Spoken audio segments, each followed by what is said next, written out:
تو وہ روضہ رسول جس کے بارے میں اللہ کے نبی صلی اللہ علیہ وسلم نے فرمایا ما بین بیتی و ممبری روضۃ من ریاض الجنہ، کہ میرا ممبر سے میرے حجرے تک کا یہ جو ٹکڑا ہے یہ کوئی عام اور معمولی ٹکڑا نہیں ہے، یہ جنت کے ٹکڑوں میں سے ایک ٹکڑا ہے۔ تو ابو بکر و عمر کی تخلیق جنت کی مٹی سے ہوئی ہے، اور آج بھی وہ جنت میں مدفون ہیں۔ آپ میں سے مجھ سمیت ہر ایک کی یہ تمنا ہے کہ ہمیں جنت نصیب ہو، ہے نا، کہ اللہ ہمیں جنت نصیب کرے۔ لیکن قربان جاؤں ان دونوں حضرات کے مقدر پر کہ وہ تو مدفون بھی جنت میں ہیں، ان کی تو قبر بھی جنت میں بنی ہوئی ہے۔ تو پہلی مشابہت حضرت ابو بکر رضی اللہ تعالیٰ عنہ کی جو حضور اقدس صلی اللہ علیہ وسلم سے ہے وہ یہ کہ جہاں سے اللہ نے امام الانبیاء کی تخلیق کے لیے مٹی اٹھائی وہیں سے حضرت ابو بکر کی تخلیق کے لیے مٹی اٹھائی۔ اور دوسری مشابہت بی بی آمنہ سلام اللہ علیہا حضور اکرم صلی اللہ علیہ وسلم کی والدہ فرماتی ہیں کہ ابھی حضور صلی اللہ علیہ وسلم کی ولادت نہیں ہوئی تھی، آپ میرے بطن میں موجود تھے، کہ مجھے خواب آیا کرتے تھے اور مجھے بشارتیں آتی تھیں، اللہ کی طرف سے خوشخبریاں سنائی جاتی تھی کہ آمنہ تیرے بطن میں کوئی معمولی انسان نہیں ہے، تیرے بطن میں جو مولود مسعود ہے، تیرے بطن میں جو لڑکا ہے وہ کوئی عام اور معمولی نہیں ہے، وہ تو کائنات کا سردار ہے، وہ تو شافی محشر ہے، وہ تو ساقی کوثر ہے، وہ تو شفیع المذنبین ہے، وہ تو رحمت للعالمین ہے، وہ تو رحمت کا مجسم ہے، وہ تو فخر دو عالم ہے، وہ کائنات کا امام ہے، امام الانبیاء ہے۔ تو آمنہ جب یہ تیرا بیٹا پیدا ہو جائے اس کا نام محمد رکھنا، اس لیے کہ اس کا نام زمین میں محمد ہوگا اور آسمانوں میں احمد ہوگا۔ تو اللہ نے حضور علیہ السلام کی والدہ کو آپ علیہ السلام کی ولادت سے پہلے حضور کے نام کی بشارتیں سنائیں اور بتا دیا کہ یہ کوئی عام اور معمولی لڑکا نہیں بلکہ یہ تو کائنات کا سردار ہوگا اور اس کا نام محمد اور احمد ہوگا۔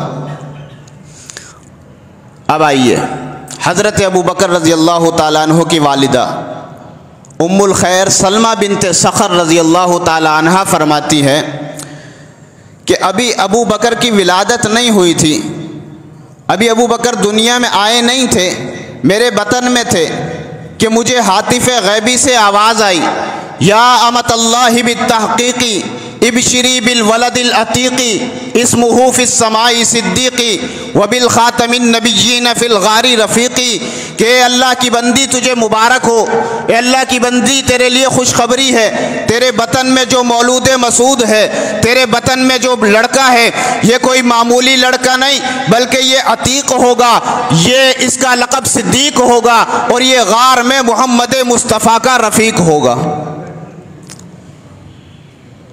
غار میں محمد مصطفیٰ کا رفیق ہوگا۔ تو اللہ نے امام الانبیاء کے نام کی بشارتیں بھی ولادت سے پہلے سنا دی اور حضرت ابو بکر کی بشارت، حضرت ابو بکر کا نام کیا ہوگا، لقب کیا ہوگا، یہ بھی اللہ نے ولادت سے پہلے بتا دیا۔ تو یہ دوسری مشابہت ہے آپ صلی اللہ علیہ وسلم سے حضرت ابو بکر کی۔ یہ موضوع اتنا خوبصورت ہے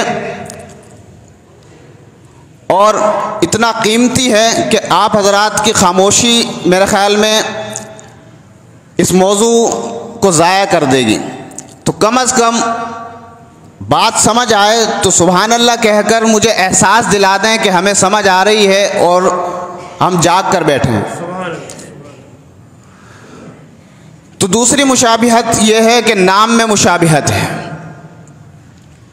اور تیسری مشابہت حضور علیہ الصلاۃ والسلام نے ابھی نبوت کا اعلان نہیں کیا، ابھی آپ صلی اللہ علیہ وسلم نے نبوت کا اعلان نہیں کیا کہ آپ علیہ الصلاۃ والسلام کی پیشن گوئیاں تورات و انجیل میں زبور میں موجود تھی، اور یہودیوں کے عیسائیوں کے بڑے بڑے راہب عالم اور پادری وہ آپ صلی اللہ علیہ وسلم کی نبوت کی پیشن گوئیاں کرتے تھے۔ آپ صلی اللہ علیہ وسلم کی عمر تقریباً 10 سے 12 سال ہے۔ آپ اپنے چچا ابو طالب کے ساتھ شام کے سفر پر گئے تجارت کی غرض سے۔ جب یہ قافلہ شام کے شہر بصرہ کے قریب پہنچا تو وہاں سامنے گرجے میں جو پادری تھا، جو عیسائیوں کا بڑا راہب تھا، اس نے قافلہ آتا ہوا دیکھا تو وہ قافلے والوں کے پاس آیا اور کہنے لگا کہ میں تمہاری میزبانی کرنا چاہتا ہوں، تمہاری دعوت کرنا چاہتا ہوں۔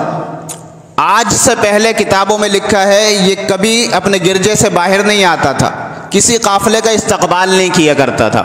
تو یہ ابو طالب کے اس قافلے کے پاس دوڑتا ہوا آیا اور کہنے لگا کہ میں آپ لوگوں کی دعوت کرنا چاہتا ہوں۔ ابو طالب نے کہا ٹھیک ہے، ہمیں منظور ہے۔ اب سارے لوگ اس کے دسترخوان پر بیٹھ چکے تو اس نے کہا کوئی رہ تو نہیں گیا؟ ابو طالب نے کہا کہ تمام لوگ آ گئے، کوئی نہیں رہا۔ کہا کہ دیکھ لو کوئی رہ تو نہیں گیا؟ تو ابو طالب نے کہا کہ سب لوگ آ گئے ہیں، جو بڑے بڑے لوگ ہیں سب آ گئے ہیں، صرف ایک بچہ ہے جس کو ہم نے اپنے سامان کے پاس بٹھایا ہوا ہے۔ تو یہ پادری کہتا ہے، جس کا نام جرجیس اور لقب بحیرہ ہے، تو یہ بحیرہ کہتا ہے کہ اس بچے کو بھی بلا لاؤ، چونکہ دسترخوان تو سجا ہی امام الانبیاء کے لیے تھا۔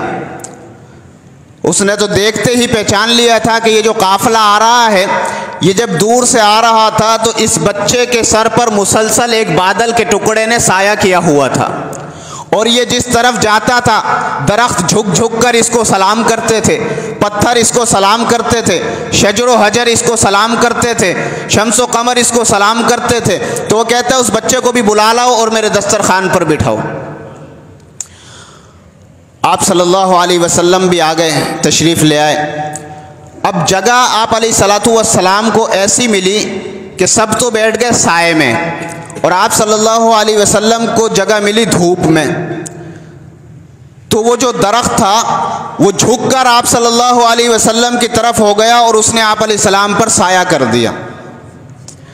تو یہ بحیرہ پوچھتا ہے کہ ابو طالب یہ لڑکا کون ہے؟ ابو طالب کہتے ہیں کہ یہ لڑکا میرا بیٹا ہے۔ بحیرہ کہتا ہے کہ نہیں، یہ بتاؤ کہ اس کے باپ کا نام کیا ہے؟ تو ابو طالب کہتے ہیں کہ یہ میرا بھتیجا ہے، اس کا والد کا نام عبداللہ ہے۔ تو بحیرہ کہتا ہے کہ اس کے والد انتقال کر چکے؟ ابو طالب نے کہا ہاں، اس کے والد کا تو انتقال ہو گیا، اس کی والدہ کا انتقال ہو گیا۔ تو وہ بحیرہ راہب کہتا ہے کہ ابو طالب یہ کوئی معمولی انسان نہیں، یہ نبی آخر الزمان ہے، یہ انبیاء کا سردار ہے، اسے آگے نہ لے کے جانا، اس کی جان کو یہودیوں سے خطرہ ہے، اس کو واپس اپنے ملک مکہ روانہ کر دو۔ تو وہاں سے ابو طالب حضرت ابو بکر رضی اللہ تعالی عنہ کے ساتھ حضور صلی اللہ علیہ وسلم کو واپس بھیج دیتے ہیں۔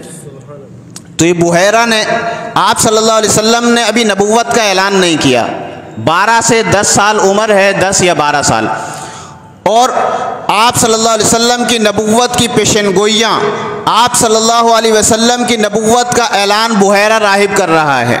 بحیرہ آپ صلی اللہ علیہ وسلم کو دیکھ کر ایمان لا چکا ہے۔ اب آئیے، حضرت ابو بکر رضی اللہ تعالیٰ عنہ یمن کے سفر پر گئے تجارت کی غرض سے۔ وہاں کسی نے بتایا کہ یہاں پر ایک بزرگ ہیں، تو جو نیک فطرت انسان ہوتے ہیں، نیک طبیعت لوگ ہوتے ہیں، وہ یہ کوشش کرتے ہیں کہ کسی اللہ والے کے پاس جائیں اور ان سے اپنے لیے دعائیں کرائیں۔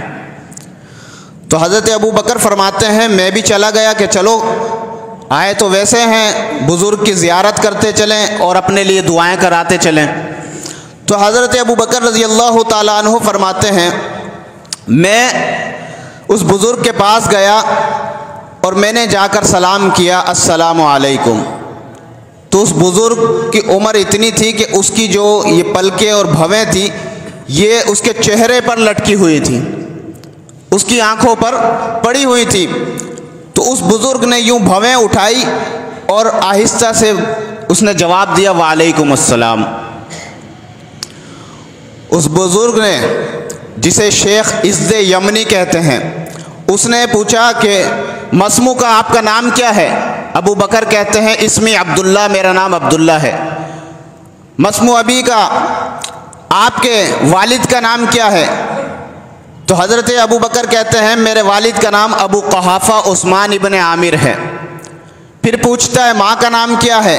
ماں کا نام بتایا۔ کہا کہ آپ کہاں سے ہیں، کون سے قبیلے سے ہیں؟ کہا کہ میں بنو تمیم قبیلے سے ہوں، میں مکہ سے ہوں۔ تو یہ بوڑھا،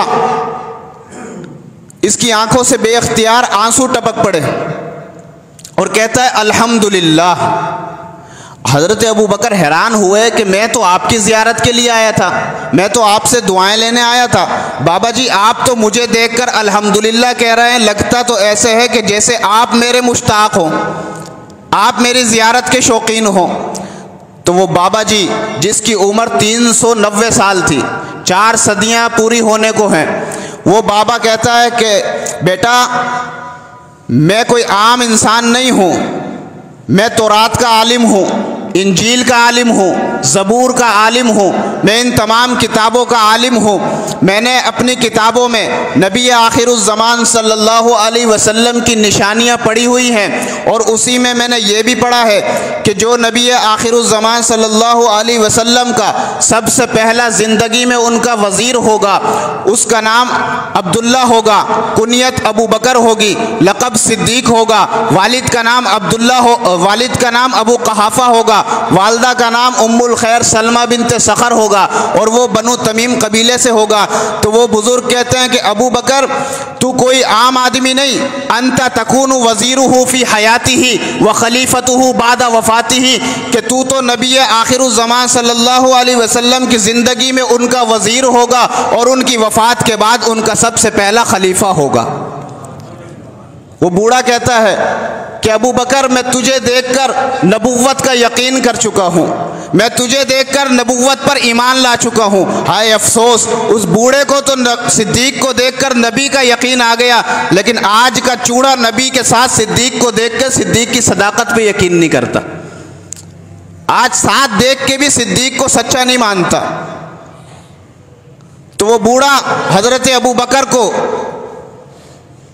یہ خوشخبری دیتا ہے کہ انت تکون وزیرہ فی حیاتہ و خلیفتہ بعد وفاتہ، کہ ابو بکر تو اس نبی آخر الزمان کی زندگی میں ان کا خلیفہ ہوگا، اور زندگی میں وزیر ہوگا، اور وفات کے بعد ان کا سب سے پہلا خلیفہ ہوگا۔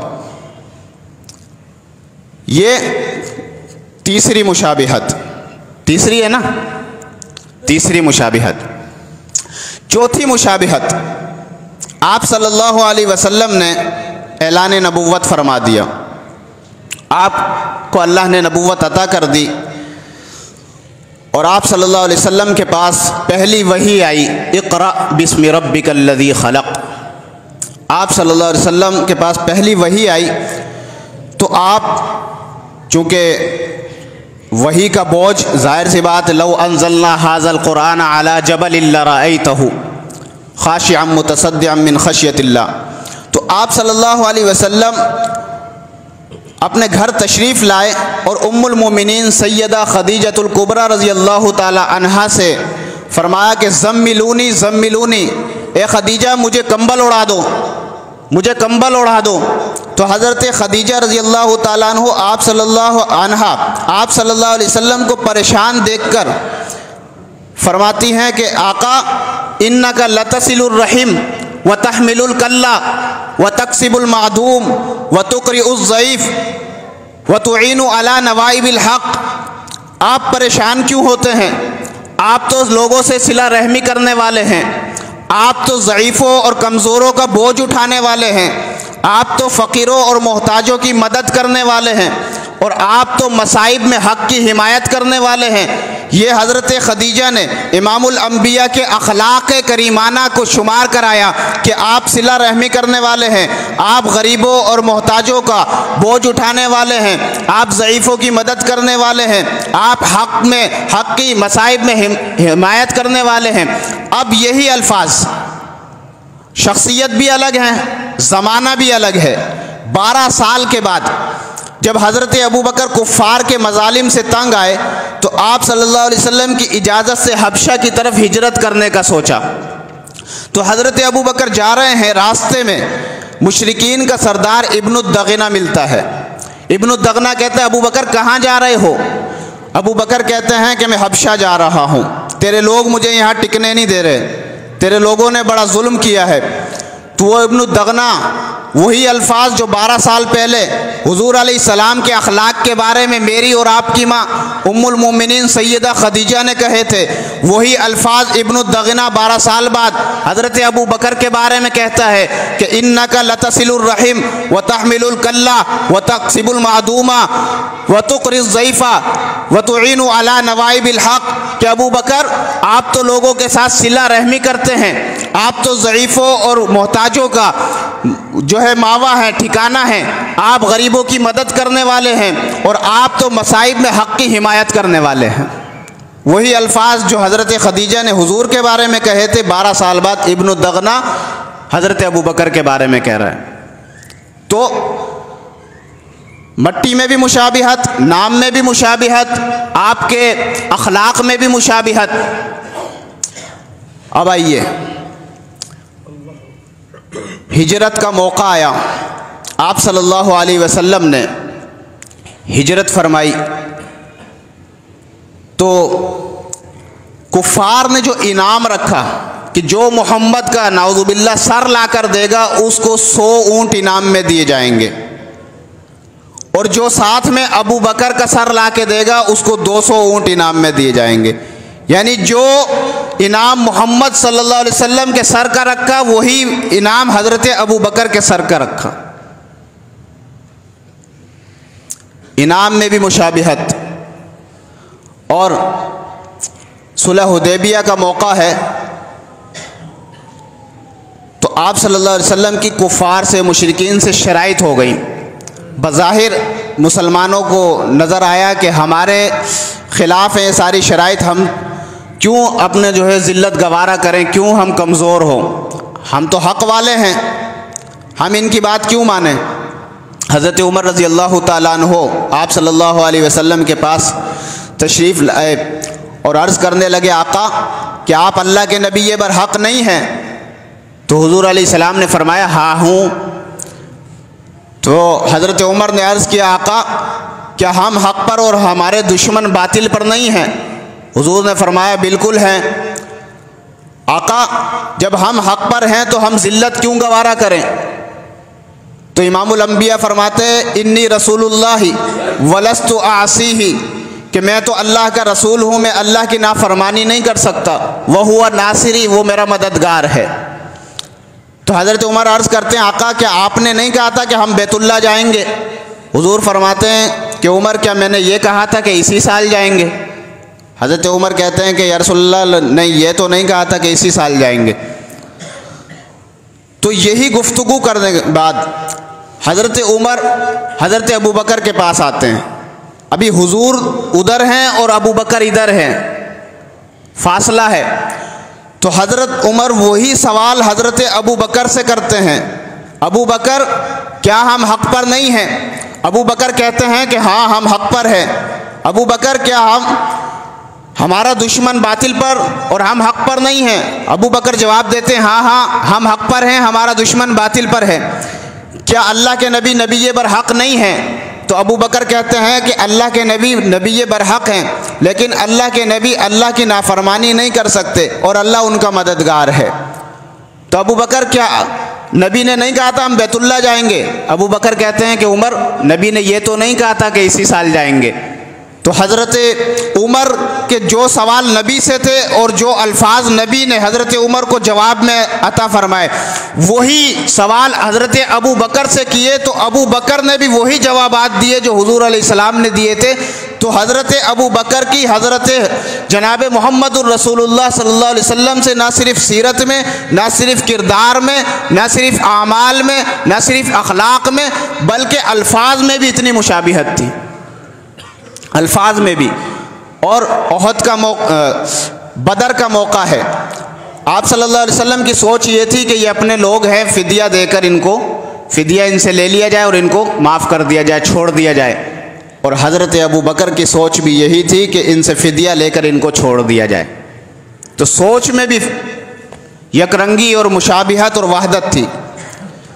وقت مختصر ہے، اس کا احاطہ تو نہیں ہو سکتا، کیونکہ تقریباً میں نے بتایا کہ سید نور الحسن شاہ بخاری رحمۃ اللہ علیہ نے کتاب لکھی ہے نبی و صدیق، اور اس میں تقریباً 200 ایسے واقعات اور ایسی روایات کو جمع فرمایا ہے کہ جو آپ صلی اللہ علیہ وسلم اور حضرت ابو بکر میں مشابہت اور یک رنگی کو بیان کرتی۔ آپ کے رشتہ داروں میں بھی مشابہت۔ حضور علیہ الصلوۃ والسلام کے 2 داماد عشرہ مبشرہ میں سے اور مہاجرین میں سے ہیں، حضرت عثمان اور حضرت علی رضی اللہ عنہما۔ یہ دونوں عشرہ مبشرہ میں بھی شامل ہیں اور مہاجرین میں بھی شامل ہیں۔ اسی طرح حضرت ابو بکر کے 2 داماد عشرہ مبشرہ میں بھی شامل ہیں اور مہاجرین میں بھی شامل ہیں، ایک حضرت زبیر بن عوام رضی اللہ تعالیٰ عنہ اور ایک حضرت طلحہ بن عبید اللہ رضی اللہ تعالیٰ عنہ۔ ادھر حضرت زینب رضی اللہ تعالیٰ عنہ جب اپنے ہودج پر سوار تھی، اپنی سواری پر سوار تھی، تو کافروں نے ان پر حملہ کیا۔ ادھر حضرت ابو بکر کی بیٹی حضرت عائشہ جنگ جمل میں جب اپنی اونٹنی پر سوار تھی تو ان پر دشمنوں نے حملہ کیا۔ ادھر جو ہے جس روز ازواج مطہرات وہ آپ صلی اللہ علیہ وسلم سے نفقے کو بڑھانے کا مطالبہ کرتی ہیں، اسی روز حضرت ابو بکر کی بیوی حضرت خارجہ وہ حضرت ابو بکر سے نفقہ جو ہے بڑھانے کا مطالبہ کرتی ہیں۔ اور مرض وفات میں بھی مشابہت۔ آپ صلی اللہ علیہ وسلم کو تقریباً 15 روز شدید بخار رہا، جس سے آپ صلی اللہ علیہ وسلم کو دورے پڑتے تھے غشی کے اور آپ بے ہوش ہو جاتے تھے۔ اسی طرح حضرت ابو بکر کو بھی 15 روز بخار رہا اور ان کی بھی یہی کیفیت تھی۔ حضرت جناب محمد الرسول اللہ کی وفات کا دن جو تھا وہ پیر کا دن تھا، حضرت ابو بکر کی وفات کا دن جو تھا وہ بھی پیر کا دن تھا۔ اور حضور علیہ السلام نے بھی اپنی وفات سے پہلے جہاد کے بارے میں بڑی آپ صلی اللہ علیہ وسلم کو فکر تھی، فرمایا کہ لشکر اسامہ کو روانہ کرو، میں تمہیں سخت تاکید اور وصیت کرتا ہوں کہ اسامہ کے لشکر کو روکنا نہیں، اس کو روانہ کرو۔ اور حضرت ابو بکر بھی کہتے ہیں کہ مثنیٰ شیبانی کی مدد کے لیے لشکر کو روانہ کرو۔ ادھر حضرت ابو بکر رضی اللہ تعالی عنہ کی وفات ہوئی، آپ نے بھی کچھ نہیں چھوڑا، امام الانبیاء نے بھی وفات ہوئی تو آپ نے بھی اپنے ترکے میں کچھ نہیں چھوڑا۔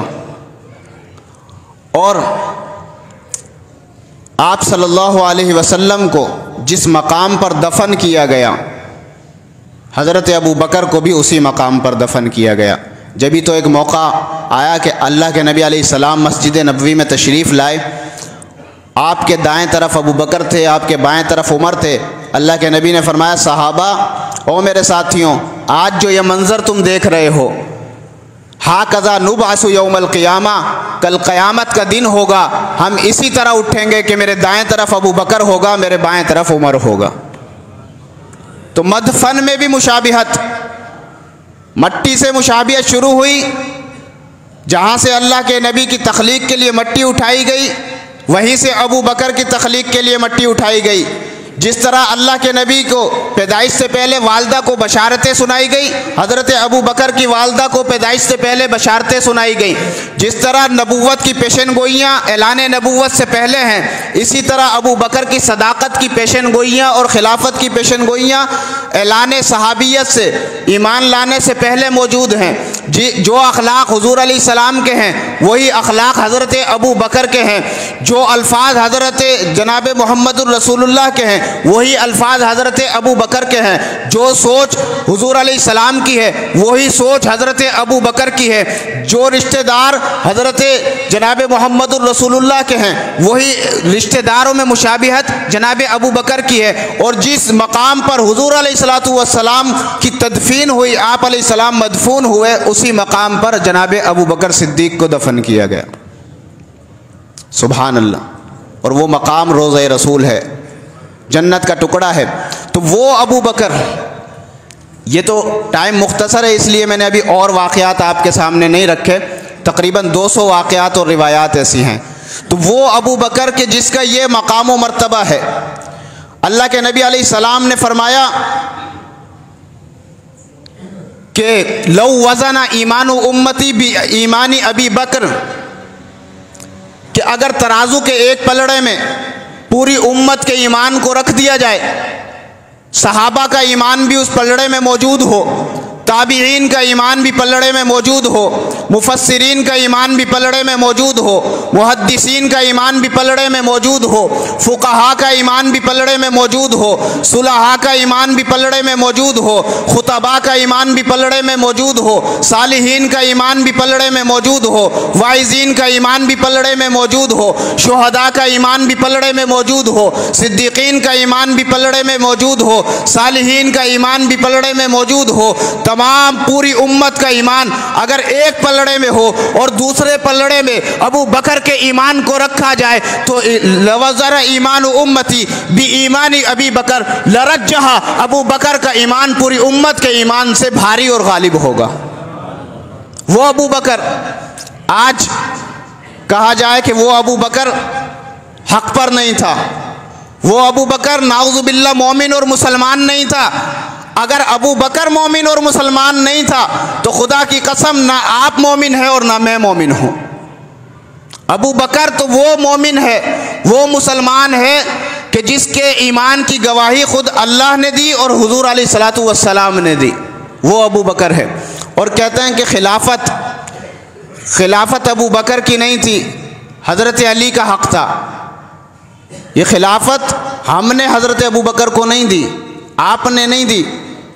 امام الانبیاء کا مرض وفات ہے، آپ صلی اللہ علیہ وسلم تشریف لائے اور دیکھا کہ ابو بکر مصلی پر ہیں۔ ابو بکر کو جب محسوس ہوا تو پیچھے ہٹنے کی کوشش کی، تو آپ صلی اللہ علیہ وسلم نے فرمایا قم مقامک، ابو بکر میں تجھے ہٹانے نہیں ٹکانے آیا ہوں، اپنی جگہ پر کھڑے رہو۔ یہ نہیں فرمایا کہ میری جگہ پر کھڑے رہو، فرمایا قم مقامک، اپنے مقام پر کھڑے رہو۔ پتہ چلا کہ اب یہ مقام میرا نہیں، میں تو اللہ کے پاس جا رہا ہوں۔ ابو بکر میرے بعد یہ مقام اور یہ مصلی، یہ امامت اور خلافت تیری ہے، یہ تیری خلافت ہے۔ اور یہ صرف ہماری کتابوں کی باتیں نہیں ہیں، تفسیر حسن عسکری میں، تفسیر صافی میں یہ روایتیں موجود ہیں۔ حضرت حفصہ کو حضور علیہ السلام نے پریشان دیکھا تو حضور علیہ السلام فرماتے ہیں کہ حفصہ تو پریشان کیوں ہوتی ہے؟ تیرے لیے خوشخبری یہ ہے کہ ان ابا بکر یلی الخلافۃ من بعدی ثم بعدہ ابوکی، کہ میرے بعد خلیفہ ابو بکر ہوگا، اور تیرے لیے خوشخبری یہ ہے کہ ابو بکر کے بعد خلیفہ عمر ہوگا۔ تو جس کو خلافت اللہ نے عطا فرمائی ہے، حضور نے عطا فرمائی ہے، مصلی امامت حضور نے عطا فرمایا ہے، اس کی خلافت برحق ہے۔ اور حضرت علی رضی اللہ تعالیٰ عنہ نے حضرت ابو بکر کے پیچھے نمازیں پڑھ کر، ابو بکر کے ہاتھ پر بیعت کر کر یہ بتا دیا ہے کہ جو میرا امام ہے، جو میرا پیشوا ہے، جو میرا رہنما ہے، میں جو اس کا مقتدی ہوں، میں جو اس کا اتباع کرنے والا ہوں، وہ صرف اس لیے نہیں کہ نعوذ باللہ میں کوئی جو ہے بزدل ہوں، بلکہ اس لیے کہ لا ينبغي لقوم فیہم ابو بکر ان یؤمہم غیرو۔ میں نے اپنے آقا مدنی کریم صلی اللہ علیہ وسلم سے سنا تھا کہ جس قوم میں ابو بکر موجود ہوں، پھر اس قوم کے لیے یہ مناسب نہیں ہے کہ مصلی امامت پر ابو بکر کے علاوہ کوئی اور آئے۔ ابو بکر کہ ہوتے ہوئے کسی اور کو امامت اور خلافت کا حق نہیں ہے۔ اور فرمایا لا یفضلنی احد علی ابی بکر و عمر، کہ خبردار جس نے کہا دما دمس قلندر علی دا پہلا نمبر، حضرت علی فرماتے ہیں کہ اگر کسی نے یہ نعرہ لگایا تو پھر فجلتہ حد المفتری، میں اس کو بہتان درازی کی اور میں اس کو الزام لگانے والے کی جو سزا ہوتی ہے وہی سزا دوں گا۔ اللہ تعالی حضرت ابو بکر صدیق رضی اللہ تعالیٰ عنہ سے سچی محبت نصیب فرمائے اور صحابہ کے نقش قدم پر چلنے کی توفیق نصیب فرمائے۔ یہ گفتگو کرنے کا مقصد یہ ہے کہ مہینہ جمادی الثانی کا ہے، ہمارے ملک میں یہ ایک رواج اور ایک رسم بن گئی ہے کہ اگر کسی شخصیت کی سیرت کو اجاگر کرنا ہو، کسی شخصیت کی سیرت کو روشن کرنا ہو تو اس کے لیے اس کا تذکرہ کیا جاتا ہے اور اس کو سرکاری سطح پر منایا جاتا ہے۔ عام تعطیل کے مطالبے ہوتے ہیں، اور کیوں ہوتے ہیں؟ اگر کسی دن چھٹی ہوگی، بچے سے پوچھیں گے کہ بیٹا اسکول کیوں نہیں گئے، وہ فوراً کہے گا کہ آج تو قائد اعظم کا یوم پیدائش ہے اس لیے میں اسکول نہیں گیا، آج ٹوپی اجرک ڈے ہے اس لیے میں اسکول نہیں گیا، چھٹی ہے، آج فلانا ڈے ہے، آج فلاں ڈے ہے اس لیے میں اسکول نہیں گیا، آج آفس کیوں نہیں گئے؟ اس لیے نہیں گئے کہ آج گورنمنٹ کی سطح پر چھٹی ہے، آج کشمیر ڈے ہے، آج مزدور ڈے ہے۔ لیکن ہائے افسوس، اسلامی جمہوریہ پاکستان اور مسلمانوں کا ملک، اسلام کا پہلا محسن حضرت ابوبکر صدیق رضی اللہ تعالیٰ عنہ کا دن گزر جاتا ہے، نہ ریڈیو پر کوئی بات چلتی ہے، نہ ٹیلی ویژن پر کوئی بات چلتی ہے، نہ اخبارات میں کوئی بات چلتی ہے، اور نہ کسی ملک کے وزیر اعظم اور ملک کے وزیر اعلیٰ کی زبان سے کوئی جملہ حضرت ابوبکر رضی اللہ تعالیٰ عنہ کی شان میں اور ان کے فضائل میں نکلتا۔ اللہ تعالیٰ ہمیں نیک حکمران نصیب فرمائے۔ وما علیہ